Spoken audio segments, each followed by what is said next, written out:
The debt's not going up at 2% or 3%. The debt's going up 8, 9, 10% or more. The U.S. had a $1 trillion baseline budget deficit, $1 trillion per year deficit for fiscal 2020 pre-pandemic. The Congress threw $3 trillion of emergency aid on top of that. And I'm not even criticizing all those programs. I mean, the payroll protection plan loans, the extended unemployment benefits, the increased unemployment benefits. Imagine where we'd be if we hadn't done that. But that aside, debt is debt. They piled $3 trillion on top. Now, this is going to take the U.S. debt to GDP ratio up to 135%. It was 106% when Donald Trump was sworn in. It's close to 130% today. Because remember, you got two things going on. It's a debt to GDP. So debt's your numerator and GDP is your denominator, right? Well, what happened? Well, the denominator shrank. This got smaller and this got bigger. So what happens to the ratio? It blows up. So now it's 135%.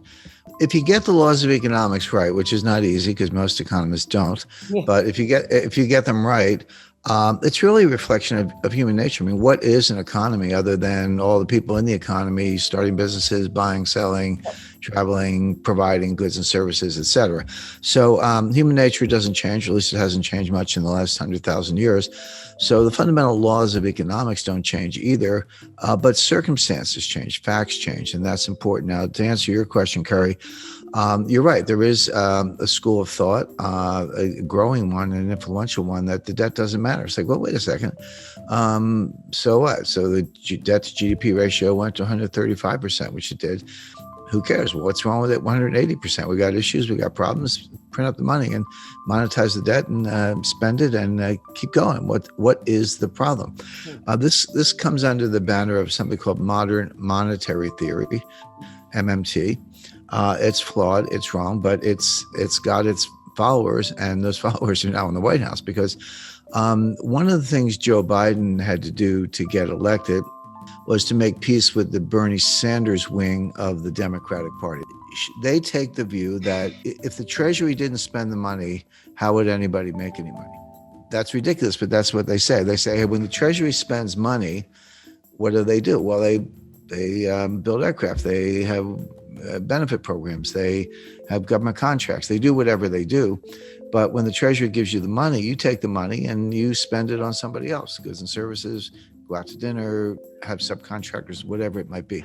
That's the real source of money. They also take the Treasury and the Fed and they merge them. Now, that's not legally the case. The Treasury and the Fed are separate institutions. The Treasury is just part of the executive branch, and the Fed is an independent agency. And the Federal Reserve banks are actually privately owned. A lot of people know, some people know that, some people don't, but the Federal Reserve banks are privately owned by banks in the districts, so Citibank, Bank of America, et cetera. So they're completely separate, but the theorists ignore that and say, no, the Treasury needs to spend money because that's how the economy grows, and the Fed can monetize the debt. So you spend the money you don't have, you borrow to cover it, you issue bonds to cover the borrowing, and if the market wants to buy the bonds, fine. But if not, the Fed can buy them and put them away on the balance sheet, wait 30 years and collect the money. What's the problem? Who cares about the debt to GDP ratio? It's kind of a statistical abstract, but why should that stand in the way of using money to solve our problems, which are free healthcare, free childcare, free tuition, forgiveness of student loans? That's a $1.6 trillion ticket, by the way. And look, everyday readers and investors, there's no reason they should know all this stuff. This is total inside baseball. You have to be a geek like me to kind of keep up with it, but it's all coming. But what that means is we're going to test the Rogoff-Reinhart thesis. Now, let me just take a minute to explain that. Up to a certain debt to GDP ratio, there is a Keynesian multiplier greater than 1. So the classic example is the UK was in a depression before the rest of the world. They have been hit pretty hard before the Wall Street crash. People aren't spending, they're saving. It's the liquidity trap. So if you get money, you pay down debt. When you don't have any debt, you put it in the bank.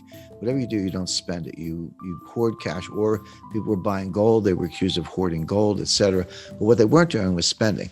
And there was a lack of aggregate demand, and the banks were not lending. So so Keynes said, well, if everyday people won't do it, the government must. The government can borrow, the government can spend. And what they discovered was that if you borrow $1 and spend $1, you can get $1.50 of GDP. Now, there's a separate debate as to whether that's actually incremental or whether you're just pulling growth forward. But so what? Even if you are pulling growth forward, maybe that's what you need to do when you're in a liquidity trap. But there's a problem. He called it the general theory of employment, interest, and money. But it was actually a special theory. I think he had a little Einstein in me because of the general theory of relativity. But it's actually a special theory, which means it's a theory that works in a set of circumstances, a set of conditions. The conditions where it works are you're either in a recession or just coming out of one. You have excess capacity and labor and industrial capacity, and you have very little debt. In those circumstances, you can borrow $1, spend $1, and get more than $1 GDP. The problem is that extra GDP you get for the borrow and spend, it goes down as the debt to GDP ratio goes up. What Reinhart and Rogoff discovered is that at 90%, you go through the looking glass. Your payoff is now less than $1. You borrow $1, you spend $1, and you only get 90 cents of GDP or 95 cents, et cetera. So now, not only are you not getting your dollar's worth for the borrowed dollar or something more, which you did at lower levels, you're getting less than $1.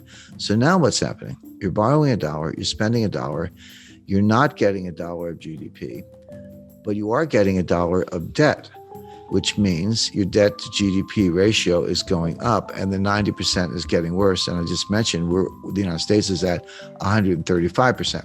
So here are your two competing schools. There's the Keynesian multiplier and creating aggregate demand with government debt, and the Reinhart-Rogoff, more than a thesis, I would say powerful evidence that beyond 90%, it doesn't work. It goes under less than 1 on the one hand.